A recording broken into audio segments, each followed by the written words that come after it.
औज़ुबिल्लाहिमिनश्शैतानिर्रजीम बिस्मिल्लाहिर्रहमानिर्रहीम। अस्सलामु अलैकुम वरहमतुल्लाहि वबरकातुह।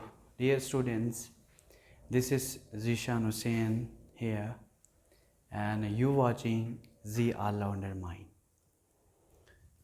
तो लास्ट टाइम हमने डिस्कस किया था कि क्लास 10th की बायोलॉजी, और उसमें हमने हमारा जो फर्स्ट लेक्चर क्लियर हुआ था, कंप्लीट हुआ था, उसमें हमने डिस्कस किया था कि ये जो overall gaseous exchange in plant and gaseous exchange in animal complete हो गए थे। तो इंशाल्लाह आज का जो हमारा मेन टॉपिक है और जो कि हम उधर से आगे डिस्कस करने जा रहे हैं, और बायोलॉजी 10th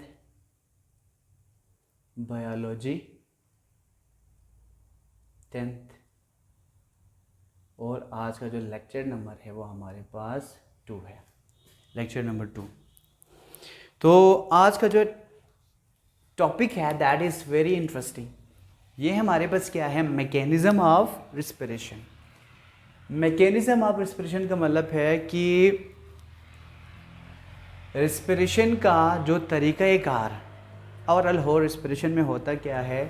तो रिस्पिरेशन में 2 काम हो रहा होता है। The first one is inspiration and the second one is expiration. Inspiration, इसका जो दूसरा नाम है वो क्या है, इसको इनहेलेशन भी कहा जाता है। Inhalation, this is also called inhalation. बिल्कुल इसी तरह एक्सपायरेशन, इसका दूसरा नाम क्या है, एक्सहेलेशन कहा जाता है। एक्सहेलेशन,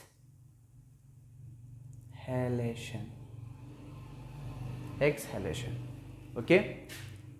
तो रिस्पिरेशन में 2 काम हो रहा होता है। The first one is inspiration and the second one is inspiration and the second one is expiration. अच्छा, जब आप इसमें इंस्पायरेशन में होता क्या है तो ये समझ लेना है। सो इंस्पिरेशन का मतलब है इनहेल ऑफ एयर। देखें ना, गौर से देखें, ह्यूमन की बात हो रही है क्योंकि आपकी बुक में उन्होंने ह्यूमन को ही यहाँ पे एज आ एग्जाम्पल ले ली है। तो फिर अभी मैं यहाँ पे बैठा हुआ हूँ, तो मुझे ज़िंदा रहने के लिए मैं बाहर से कुछ एयर को अंदर ले रहा हूँ, इंस्पायर कर रहा हूँ, okay. So inhale of air, हवा को बॉडी के अंदर लेने को, इनहेल करने को क्या कहा जाता है, या जो इनटेक ऑफ एयर को क्या कहा जाता है, इंस्पायरेशन।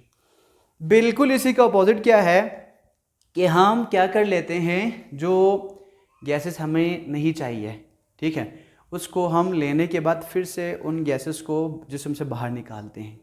उनको जिस्म से बाहर निकालते हैं तो एक्सपेल करते हैं या रिमूव कर लेते हैं कुछ ऐसे गैसेस को, एयर को, जो कि हमारे लिए ज़रूरत की चीज़ नहीं है, उसको बाहर निकाल लेते हैं, बॉडी से बाहर रिमूव कर लेते हैं। This is called expiration. इसको क्या कहा जाता है, एक्सपायरेशन। अच्छा, अब देखें, इंस्पायरेशन हो या एक्सपायरेशन हो, ठीक है ना, दोनों में क्या होता है, अगर आप सांस ले रहे हो या छोड़ रहे हो तो इस दौरान क्या हो रहा होता है, इस दौरान में हमारे बॉडी के साथ कुछ हो रहा होता है। जो ही आप एयर बाहर से ले तो क्या होता है, रिब्स मसल कंट्रैक्ट, ठीक है। अब रिब्स क्या है, हमारी जो पसलियाँ हैं ना, पसलियाँ, बिल्कुल इनको रिब्स कहा जाता है।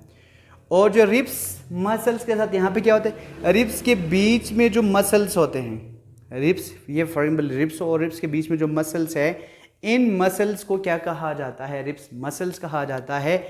रिब्स मसल क्या हो जाते हैं, कंट्रैक्ट हो जाते हैं। क्या हो जाते हैं, कंट्रैक्ट हो जाते हैं। अच्छा, अब रिब्स मसल आपस में कंट्रैक्ट हो, और इन्हीं मसल को इंटरकोस्टल मसल भी कहा जाता है। अच्छा, जब ये कंट्रैक्ट हो तो होल हमारा जो रिब्स है ना वो थोड़ा रेज होता है, ऊपर की जानिब थोड़ा उसकी डायरेक्शन अपवर्ड होता है। बिल्कुल इसी तरह जब आप एक्सपायर कर रहे हो, सांस छोड़ रहे हो, निकाल रहे हो, अच्छा, ये जो इसमें क्या होता है, बिल्कुल इसी का अपोजिट होता है। यहाँ पे रिब्स मसल कंट्रैक्ट हुआ था, अब यहाँ पे हमारे रिब्स मसल क्या होंगे, रिब्स मसल यहाँ पे रिलैक्स होंगे। आप खुद एक्सपेरिमेंट करके देख सकते हैं। फॉर एग्जांपल, अभी आपने सांस छोड़े हो, सांस जब आप छोड़ें फिर होता क्या है कि जो हमारे जो रिब्स मसल है ना, आप पहले कंट्रैक्ट हुआ था, आप क्या होंगे, रिलैक्स होंगे, क्या होंगे, रिलैक्स होंगे। अच्छा, आप रिलैक्स होने की वजह से जो रिब्स है ना पहले ऊपर मूव कर रहा था, अब क्या हो रहा है, सांस हम छोड़े ना तो फिर नीचे आ रही, ओके। तो फिर रिब्स क्या हो रही हैं, यहाँ पे रेज हो रहा था, यहाँ पे डाउनवर्ड होंगे रिब्स, यहाँ पे क्या होंगे, डाउनवर्ड, उसकी मूवमेंट होगी, डाउनवर्ड इसकी मूवमेंट होगी। अच्छा, इसके बाद है जी हमारे जो दोनों लंग्स के बिल्कुल नीचे लोअर साइड पे क्या होते हैं, एक डोम शेप स्ट्रक्चर होता है, मेम्ब्रेनस एक पर्दा होता है, और उस मेम्ब्रेन को क्या कहा जाता है, उस कवर्ड को क्या कहा जाता है, डायफ्राम कहा जाता है। क्या कहा जाता है, डायफ्राम। अब डायफ्राम है ना, जब आप बाहर से एयर को ले ले तो फिर डायफ्राम क्या होता है, वो कंट्रैक्ट हो जाता है। क्या हो जाता है, वो कंट्रैक्ट हो जाता है, और कंट्रैक्ट होने के साथ साथ आप देखें ना कि होल हमारे लंग्स के अंदर ये जो सांस लेने की वजह से क्या हो जाते हैं, एरिया तो इंक्रीज हुआ, एरिया इंक्रीज होने की वजह से वो डायफ्राम को क्या कर लेते हैं, नीचे प्रेस कर लेते हैं। जब नीचे प्रेस कर ले तो फिर होता क्या है, जिसकी वजह से डायफ्राम थोड़ा लोवर्ड हो जाते हैं और फिर रिलैक्स भी हो जाते हैं। पहले यूं होता है ना, कंट्रैक्ट फॉर्म में होता है, फिर आपने क्या सॉरी पहले ये रिलैक्स फॉर्म में होता है, सांस लिया तो फिर ये कंट्रैक्ट होता है, पहले रिलैक्स फॉर्म में, सांस लेने के बाद ये रिलैक्स हो जाते हैं। अच्छा, अब रिलैक्स होते हैं और ऊपर से एरिया ज़्यादा होने की वजह से इसको थोड़ा क्या कर लेते हैं, प्रेस डाउनवर्ड कर लेते हैं, जिसकी वजह से ये लोवर्ड इसकी ये जो मूवमेंट होती है। अब आप इसी को, अब एक्सपायरेशन में बिल्कुल इसी का क्या होता है, अपोजिट होता है। जब आप जो एक्स्ट्रा जो गैसेस है, ये जो एयर है, उसको जब बाहर निकालें उस दौरान क्या होता है, डायफ्राम क्या होता है, DIAPHRAGM, यहाँ पे जो डायफ्राम होता है वो रिलैक्स होता है, रिलैक्स होता है, और क्या होता है, अब पहले यहाँ पे लोवर्ड हो रहा था, अब सांस तो आपने बाहर एयर निकाला है ना, तो फिर ये फिर से अपने वापस असल हालत में आएंगे, और पहला लोवर्ड हो रहा था, अब ये क्या होंगे, अपवर्ड होंगे। अब इसके जो डायरेक्शन है वो रेज होंगे, एंड रेज कहें या अपवर्ड कहें आपकी मर्जी है, रेस्ड, ओके। अच्छा, इसके बाद आते हैं ये जो सेकेंड लास्ट, जो इन दोनों या जो सेकेंड लास्ट हमारे पास पॉइंट है वो है increase area in thoracic cavity. ये जो इंक्रीज हो जाती है थोरेसिक कैविटी हमारे बॉडी के अंदर, ह्यूमन की बात हो रही तो फिर ह्यूमन में क्या है, हमारे बॉडी के अंदर दो कैविटी होते हैं। एक ये वाला कैविटी होता है, पर्दा होता है ना, इस पर्दे को बीच में जो पर्दा है उसको कहा जाए डायफ्राम।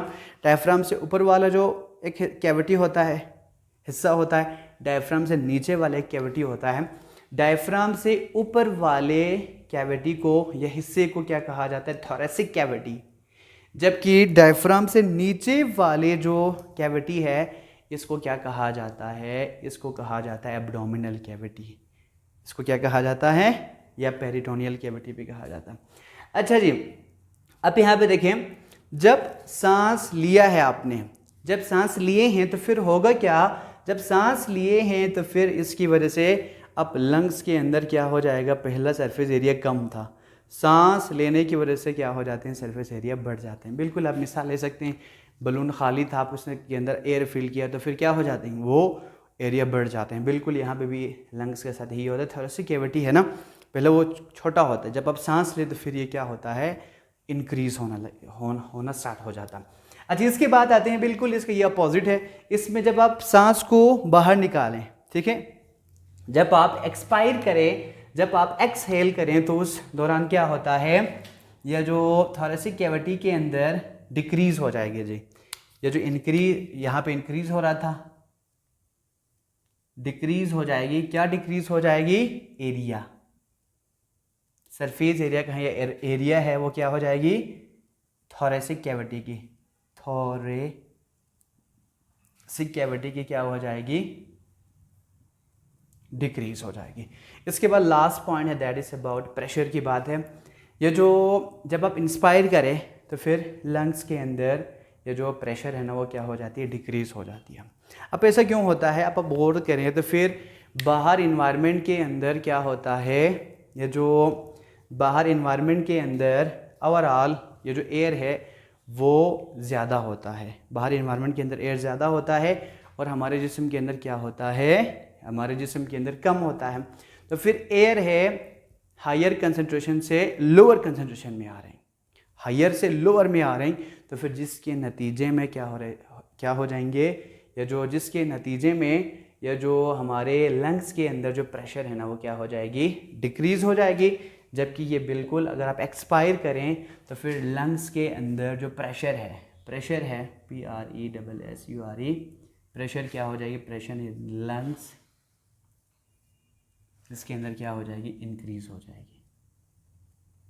क्या हो जाएगी, इंक्रीज़ हो जाएगी, क्योंकि जब आप एक्सपायर कर रहे हो तो ऑलरेडी इन्वायरमेंट के अंदर क्या है, एयर ज़्यादा है। ठीक है, अब आप कह रहे हैं आप भी इन्वायरमेंट के अंदर क्या करें, एयर को एक्सपेल करें या रिलीज़ करें या एक्सहेल करें, जिसकी वजह से आपको एक प्रेशर के साथ क्या करना पड़ता है, छोड़ना पड़ता है, प्रेशर के साथ छोड़ना पड़ता है।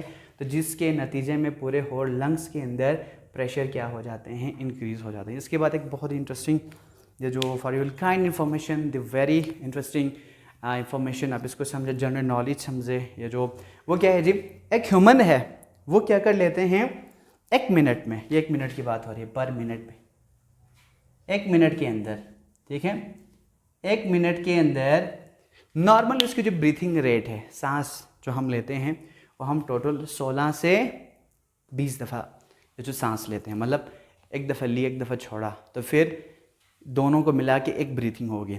अच्छा, तो इस तरह हम क्या कर लेते हैं, नॉर्मल हमारी जो रेट है, ब्रीथिंग रेट है, वो क्या है 16 से 20 टाइम है 1 मिनट के अंदर।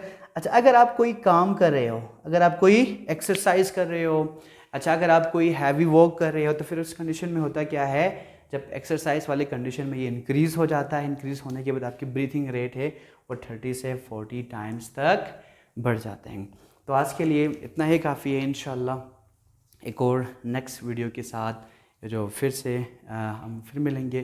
तब तक के लिए अपना ढेर सारा ख्याल रखिए। Thank you so much and अल्लाह हाफिज़।